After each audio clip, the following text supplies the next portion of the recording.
Thank you. That was the last of the set up mandatory questions, and now we're moving on to the questions that were picked from a list by the candidates themselves. And the first one was chosen by Chris Cox. He will speak first on it. It is, should there be a federal minimum wage? And if so, should it be calculated based on some measurable standard, such as the median wage? Chris? So there are a lot of questions on here I think that are a little more important, but I've been working on this one here. I want to paint a picture for you. So when we look at the food and beverage industry here, it's the biggest employer in South Carolina. So they don't want the higher minimum wage, because instead of making, in downtown, instead of making $250, $300 an hour, they're going to make $15, $20 an hour. They're going to make a lot less money. This is forced socialism. This is the government trying to come in and intervene and tell you how much money you're going to make. It doesn't work for everybody, okay? I'm working on plans right now because if you look at the industry, the liquor companies pay the highest taxes. Well, I came up with a plan that because the food and beverage guys they're trying to force them into this income, and they're going to lose money, but they can't afford to go to the hospital sometimes or go to the clinic, and they're serving our food and our drinks.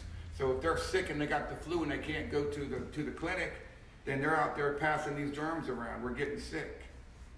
So we got a lot of things that we got to take care of, folks, but as freshman congressional members, we've got to hit the ground running with the day-to-day things that are affecting this country, like I told you earlier. Asylum reform, taking the pressure off of these points of entry. I went to Mexico and filmed a wall 3 months ago to show you what it was like.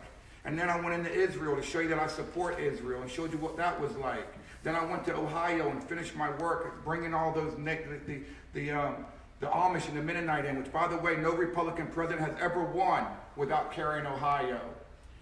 Soon I'm going to be spending 3 or 4 nights in a homeless shelter so I can get my head wrapped around what the homeless are going through, what mental illness is. I don't talk about it, folks. I go and do it. I wear it on my sleeve, and if I tell you I'm going to do something, you can count on it. And what you see is what you get. I'm not going to bend or break for anybody. I'm going to stand on principle.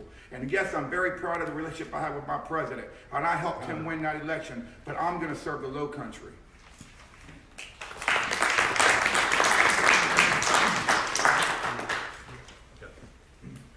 When we started this event tonight, I told you that I was a Liberty candidate, and I still believe that, and will always believe that, and I hope by now maybe that you're thinking, well, the bald guy was thinking that way, he's telling me that story. Well, here's an example. The federal government has no business in that business. That's the end of it. That's the story right there. The federal government does not have, and should not have, an interest in the minimum wage.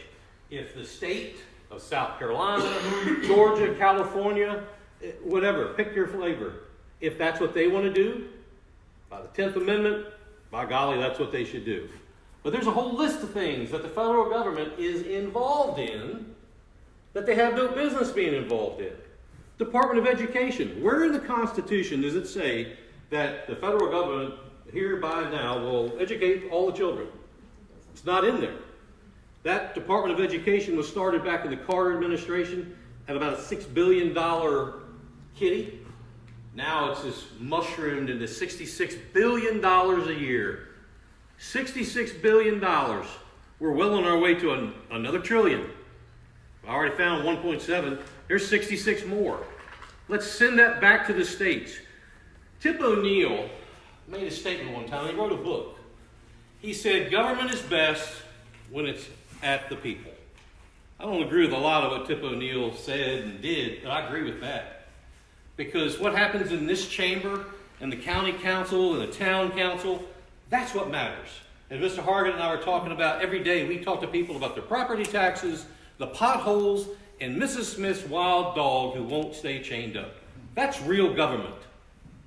Federal Department of Education, federal minimum wage standards, that's not what the framers sat down 200 plus years ago and started writing out. That wasn't in the design. Thank you.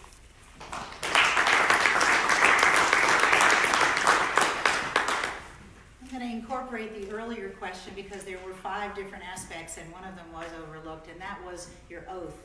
And your oath is actually to the Constitution when you take this seat, and your oath of office, and of course on a Bible too, a Bible. And so therefore, I think it's great that Mike brought up the Constitution, because there's no question that one of the biggest problems right now is that we have a government that thinks it's their job to solve every situation in the world that's way outside the purview of the federal government.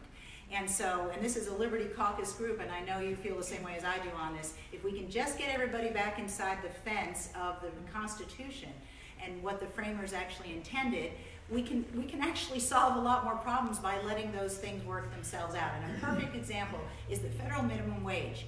Now, we have a congressman who voted against the $15 minimum wage, and then when he was interviewed, he made a big mistake. He opened his mouth and he started talking about it. And what he said was, you know, I couldn't go for 15. I could go for 12 or 13, but not 15. I mean, that makes absolutely no sense. The reason that we don't want a federal minimum wage is because the free market is the way to determine what people should be paid in various areas. Why? Because look at our country. There's a huge difference in the cost of living from somewhere like Westchester County, New York, or Orange County, California, to Charleston or Dorchester or Berkeley County, or even Beaufort County, South Carolina. And also there's differences in terms of the jobs that are available. It's up to the employers and the workers in those areas to figure out what works best. And the reality is that it's supply and demand. That's what the free market is. And if you pay people based on wanting to get workers, and if you need more people, you're gonna have to pay them more. When we brought a new Lowe's into Mount Pleasant, the fellow that was the regional manager said, we had to pay the highest wage we've paid in the entire Southeast. And I said, well, welcome to Mount Pleasant. So I actually did. So anyway, so no federal minimum wage, and we need to get back inside the fence of the Constitution.